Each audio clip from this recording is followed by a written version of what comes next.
Hi, it's Maria Hilliard here, women's wellness coach and the founder of Women into Wellness. Welcome to my channel. This is the place where I post for you free videos that cover movement, nutrition, mindfulness, self-development and lifestyle.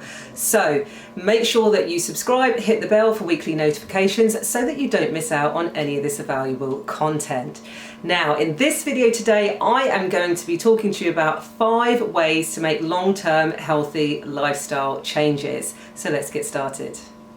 Number 1 is to know and understand your reason why you are going to make this healthy lifestyle change. Now, we are often receiving lots of information, whether it's from the media or from health practitioners, about what we should do for our own health and our wellness. However, the most powerful way you can make changes for yourself is to understand the reasons why and to get some weight and knowledge behind you actually making those changes in your life. Now, this is important because we can all be told to do something, but until we actually understand the reason why, we are not always going to be convinced to make that change. So knowledge and empowering yourself to actually find out what you need to be doing and why you need to be doing it is going to add so much weight behind you making any changes to your habits. And let's not forget, habits are often created over time, over a long time. They've been embedded for a long time, and it can take a lot of strategy, sometimes willpower, to make the shift. So to give yourself the best chance, you need to get your brain and your emotions behind this by first starting to understand why. So this is all about empowering yourself with knowledge, and you can do this in lots of different ways. So you can go to trusted sources, whether that's online, so you can look at medical articles and journal releases. So if you found out something about how you can perhaps improve your heart health, have a look at some articles from trusted sources online. So that could be websites or journals. And if you're not into reading a journal, you can always read the abstract, which is usually a shortened paragraph at the beginning, which tells you what the study's about, and it gives you the outcome right there, so you don't have to read reams of pages.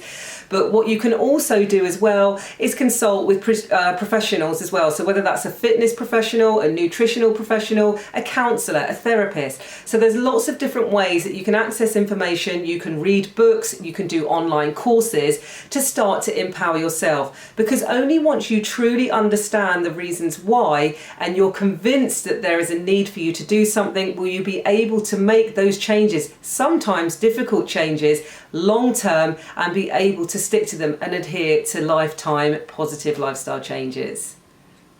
Number 2, now I mentioned previously getting your mind behind it and your emotions. So now this touches upon more so the emotional side of things. So you need to understand your pain and pleasure points, because these are going to form the basis of your intrinsic drivers. And intrinsic basically means something that comes from within. So your drive is your motivation. It's going to be that willpower, if you like, that helps you push through, but it's more than just a willpower, because willpower is almost like forcing yourself to do something. Intrinsic drive and finding your pain and pleasure points is more about you connecting to and identifying with all of the benefits, all of the pleasures you're going to get out of making this change versus all of the pain, all of the limitations and the hurt that you are going to experience or are currently experiencing if you stay in your current behavioural pattern and don't make this change. So what you need to be doing is identifying both, connecting to both, getting an emotional response from both. And if you want to learn more about this, I have an Achieve Your Goals course which goes into how you can start identifying your intrinsic drivers, and I'll link that below in the description box.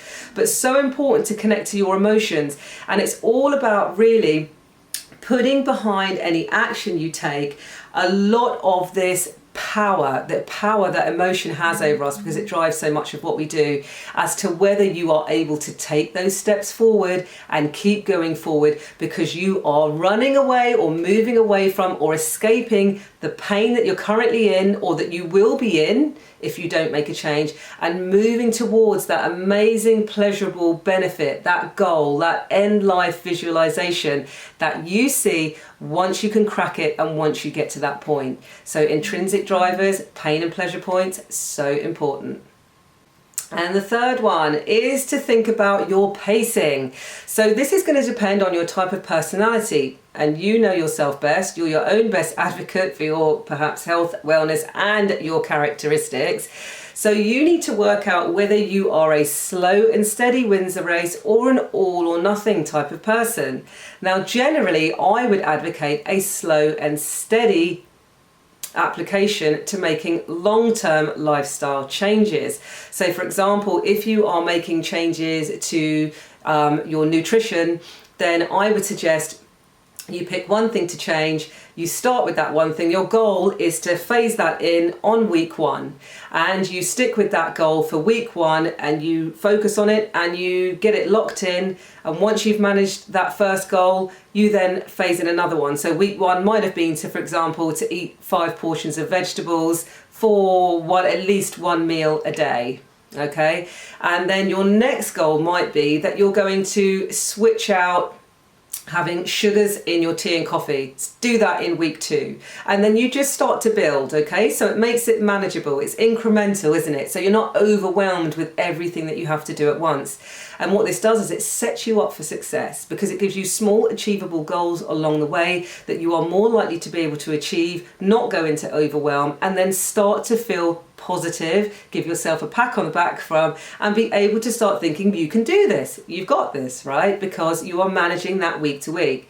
However, this doesn't always work for everyone, and it doesn't always work for each type of goal that you may be trying to embed into your life. So for some things you may want an all or nothing approach. So for example, if you have decided that, let's take nutrition again, because we're talking about nutrition. So let's say you have decided that you do not want to be eating meat anymore. So this for you may be for ethical reasons. It may be you've done some research, and it might be that you found something that tells you it's going to be healthier for your digestion.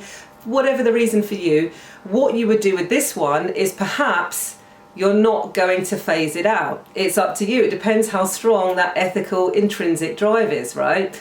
Or perhaps that physiological reason that you've got. So for you, this might be an all or nothing approach. So for that one, you may decide that on the 1st of April, I am not going to be eating any fish. I'm not going to be eating any meat or dairy or whatever it is you're cutting out.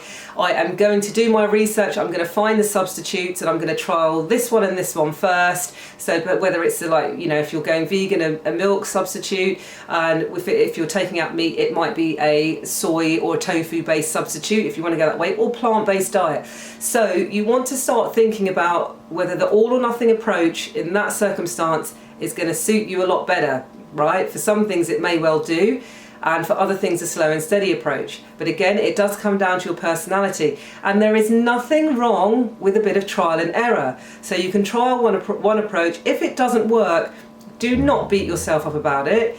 Trial something else. The important thing is that you don't give up completely. If you still see this as a valid and valuable goal for yourself that you wish for, then always keep pressing forward and just try and change your tactics slightly so that you set yourself up for success. And you know, the idea of failure is actually important because it allows you to then be able to tweak things and make an even better plan for yourself so that you can best support your road to success. Number 4, and I have just alluded to it, is not to let setbacks break you. Don't let them be the end of it. It's not an all or nothing, I didn't do it this week or today, therefore I quit, I'm rubbish, I'm crap, I can't do this. Do not let that kind of self-limiting belief become an excuse or a reason to completely drop your goal. It's so important that you build in resilience. Remember who you are, why you're doing this, and to have the belief that you can achieve this. You just need to keep pressing on. So important that you don't quit and give up. If you fall off of the wagon, get back on it and just refresh and restart the next day. So important to do that. Don't let anything get in your way. Don't let perceived obstacles or the odd real obstacle be the thing that shuts you down. Keep going and you will eventually get there. Number 5. So important, often forgotten, is the idea of rewarding yourself. So when you set long-term, healthy lifestyle goals, they have their own intrinsic value. You know, if you're going to start working out, you will start being more energized, you will start feeling fitter, you may improve the appearance of your body as well, right? And you're going to feel generally good because you've got that release of endorphins coming in. However, it is also good to validate the effort that you have put in, the commitment you have made, to reward yourself in a way that is really going to support your original goal. So that's so important. So rewards are important. But as I say, if your goal was to start working out and become more active, the reward would not be then, okay, so now I'm going to have 2 weeks where I chill on the sofa for 5 hours and binge watch Netflix, because that's counterproductive to your original goal, which was to be more active.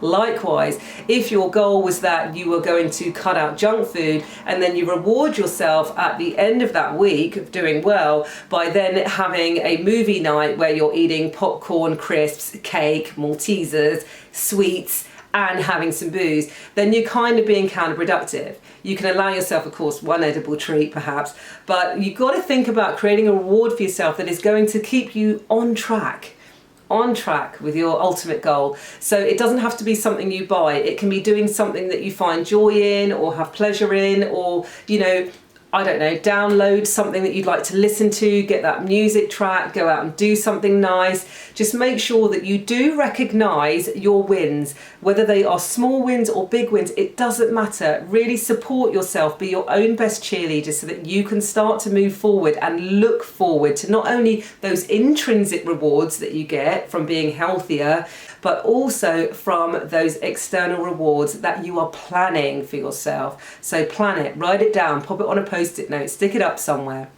And if you want to learn more about the value of setting rewards for yourself, then again, this is in my Achieve Your Goals course, details in the description box below. So I hope you have found these 5 tips to make long-time healthy lifestyle changes valuable and important for you. They cover some of the really simple ways that you can start to embed this into your life, but ways that are often overlooked. So start employing them if you've got some goals that you are setting for yourself this year, and see how they help you get along, because they can shift your mindset and make that difference that gets you there that little bit quicker, or gets you there eventually. So I thank you for watching, and until I see you next time, I wish you well.